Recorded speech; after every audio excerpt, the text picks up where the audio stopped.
Proud of our team. I mean, the conditions weren't necessarily great out there, obviously. Very cold and windy and blustery. It wasn't easy to play out there tonight, but our guys hung in there pretty good. College of Charleston threw two pretty darn good pitchers at us with good arms, and Thornton and Henry, and they stuffed us pretty much for 6 innings there. We got 2 runs in the first 2, but after that we were pretty quiet offensively. But we did enough, and our pitching again was pretty darn good, and to beat a good College of Charleston team that's 16-8, and they have some good players on their team, and they're going to have a very, very solid year. To beat them in those conditions tonight, and we weren't necessarily full strength without Grayson and Max, but our kids showed up with determination to win anyway, and they did, and I'm proud of them. Questions? Yeah, Coach, obviously Joey Pancake really is coming through for you, especially with Grayson and Max out. Can you just maybe talk about how he's seen the ball? I think he's gotten comfortable, a little bit more confident.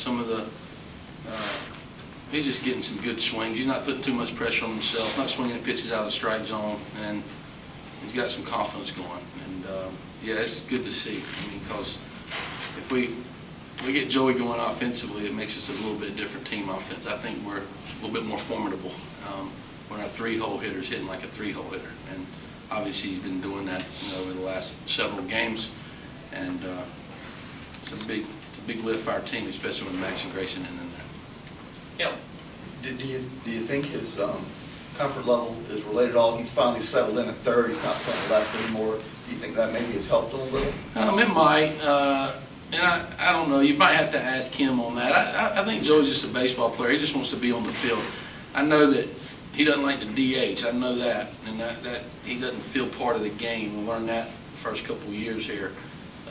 But I think that might be something to it. And I think he's playing well at third. For the most part, he had a bad throw today that Kmart bailed him out on. But for the most part, he's played very solid defense over there too. So all in all, I think initially he put a little bit too much pressure on himself to start the season, and now he's kind of at peace with himself and not trying to do too much. And balls on the latter half of the plate, he's using the whole field and getting some hits. Right.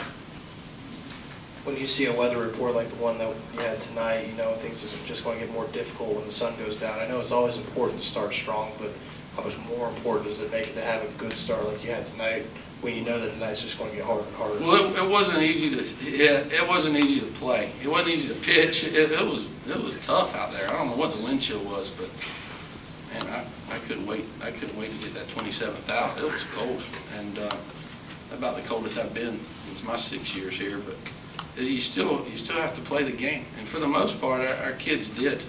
There wasn't the guys that were in the lineup. They didn't seem too phased by it. Had a couple of our pitchers out there pitching without any sleeves on, so they're tougher than I am. But obviously, as the game went on, it did get tough to swing the bat. I think on both sides. So it was important to put a few across. And I thought we could have put a few across in the middle innings. We had a couple good swings that the wind kind of blew a couple balls foul. Tanner hit one and Connor hit one. That could have made it a little bit, we could have had 5 or 6 there. And we missed the sign on a squeeze play that maybe we could have got another one. So we had a few opportunities, but the conditions were tough. Mike? You talked about the pitchers. How good is it to see the young guys and the bullpen keep stepping up and when you call on them? Yeah, it was Taylor and Josh kind of really set the tone for us. I don't think Taylor had a great first inning. He was a little bit maybe too excited, and then he settled in. His next 2. Josh is just a good pitcher. He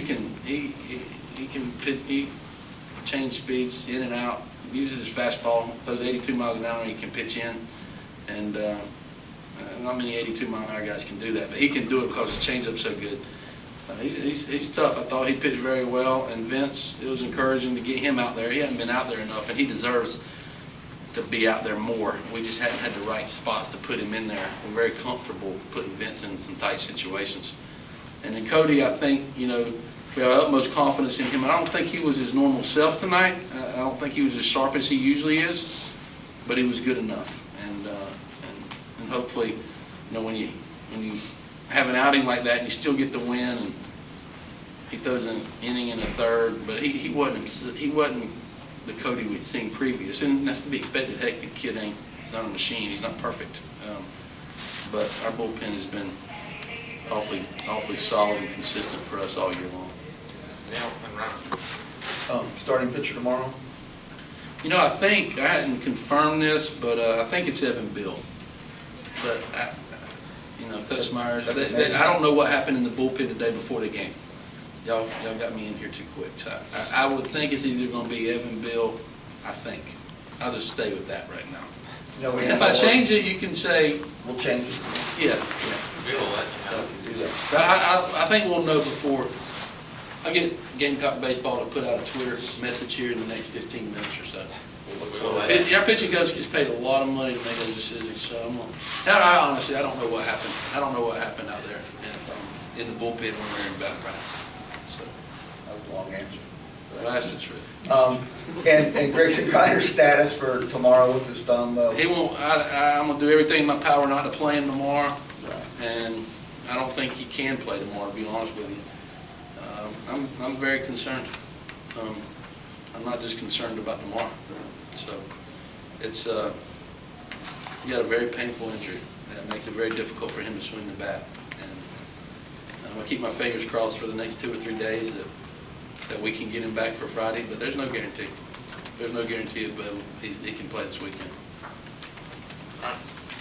Was there a reason you took Taylor out after just the 3 innings? Was it the pitch count? Well, yeah, we just want to make sure. I mean, when we kind of went in knowing that 45 to 55, kind of, and